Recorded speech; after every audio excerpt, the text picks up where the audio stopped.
भगवान शंकर शमशान में क्यों रहते हैं, इसके पीछे की कथा है। भगवान शंकर को भी पाप लगा था, इसलिए शंकर जी को शमशान में रहना पड़ा। कौन सा पाप लगा? भगवान शंकर का एक नाम है त्रिपुरारी, हाँ या ना? त्रिपुरारी है। त्रिपुरारी नाम कैसे पड़ा शंकर जी का? भगवान शंकर ने एक त्रिपुरासुर को मारा था। तो त्रिपुरासुर को मार रहे थे, मर ही नहीं रहा था। तब शंकर जी ने अपना एक अमोघ अस्त्र त्रिपुरासुर पर छोड़ा। तो त्रिपुरासुर पर वो अस्त्र पड़ा तो त्रिपुरा तो मरा ही, उस वज्र, उस भयंकर जो प्रहार किया भगवान शंकर ने उस शस्त्र का, उस शस्त्र से पूरा राज्य नष्ट हो गया त्रिपुरासुर का। उसके राज्य में जितनी स्त्रियां थीं, बच्चे थे, गाय थी, बूढ़े थे, बच्चे थे, स्त्रियां गर्भवती थीं। भाई परमाणु बम गिर जाए तो सब मर जाते हैं, चाहे बच्चे हों, बूढ़े हों, गाय हो, बैल हो, कोई भी, बच्चे सब ने मर जाएंगे। तो शंकर जी ने बाण वो अपना फेंका, भगवान ने त्रिशूल से ही मारा होगा, कोई भी अस्त्र फेंका और इतना विशाल था उसका पावर, पूरा त्रिपुरासुर तो भस्म हुआ, पूरी नगरी जलकर राख हो गई, निर्दोष स्त्रियां मारी गई। अब जब निर्दोष स्त्रियां, कहते हैं गर्भवती स्त्री और बच्चों को मारना भयंकर अपराध होता। गर्भवती आप उन्हें मारिए जो युद्ध में तुमसे लड़ने आए हैं, उन्हें मारने में दोष नहीं है, पर उनकी पत्नियां जो गर्भवती उन्हें मार दोगे घर में घुस के तो अपराध है।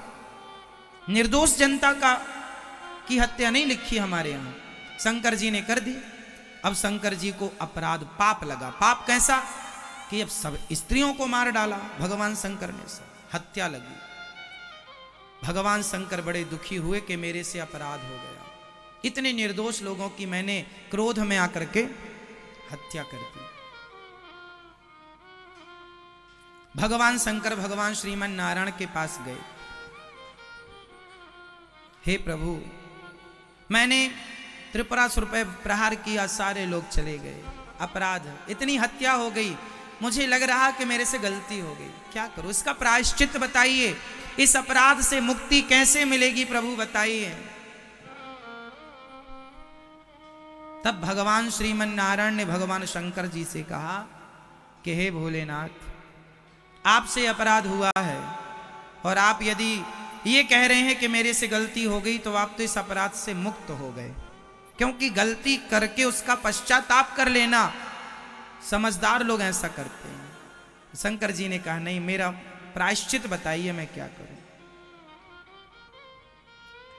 तब भगवान नारायण ने कहा कि आप एक काम करो, आप शमशान में जाकर के वास करो। शमशान मीन्स जहां कोई नहीं रहता, मुर्दे के सिवा। शमशान अशुद्ध माना जाता है, शमशान कोई जाता है तो नहा के घर आता है, अपवित्र माना जाता है। यह सत्य है कि सबको वहीं जाना है, फिर भी वो अशुद्ध है। शंकर जी से कहा कि आप जाकर के वहां रहिए, कुछ कल्प के लिए कहा कि आप इतने समय तक वहां रहिए। तो शंकर जी का वास, तब से फिर शमशान में शंकर जी रहते हैं। तो पाप तो देखो भगवान को भी लगता है, तो हम नहीं, अच्छा शंकर जी को कोई पाप आप नहीं लगता, पर फिर भी वो समाज को मैसेज देना चाहते हैं कि यदि हम गलती करेंगे, हम निर्दोष की हत्या करेंगे तो हमें भी उसका पाप भोगना पड़ेगा, इसलिए आप लोग तो बच के रहिएगा, क्योंकि हमें माफ नहीं है, तुम्हें कैसे माफ होगा। ये महापुरुष इसलिए करते हैं ताकि समाज को एक अच्छा मैसेज मिले।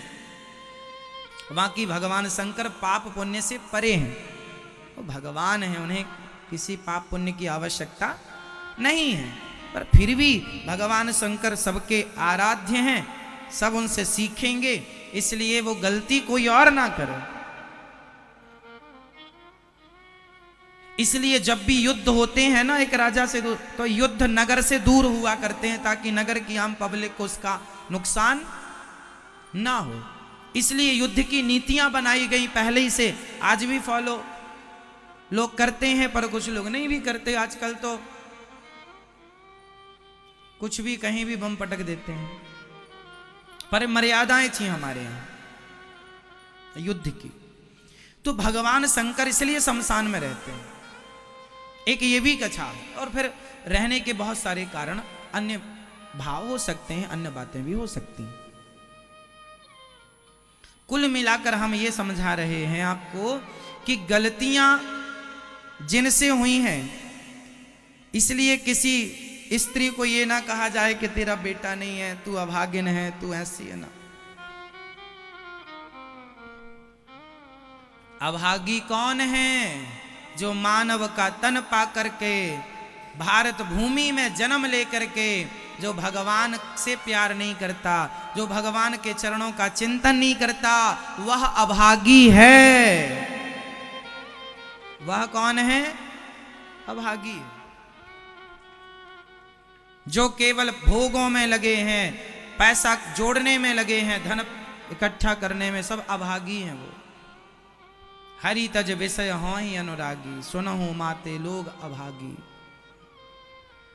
हाँ या ना? देखो ना आप लोग, इसलिए मत कहा करो किसी को मीराबाई अभागिन नहीं, भाग्यशाली है, भगवान को पाया। सब्सक्राइब करें हमारे YouTube चैनल साधना गोल्ड को और पाएं वीडियो सबसे पहले। और हाँ, बेल आइकन दबाना ना भूलें।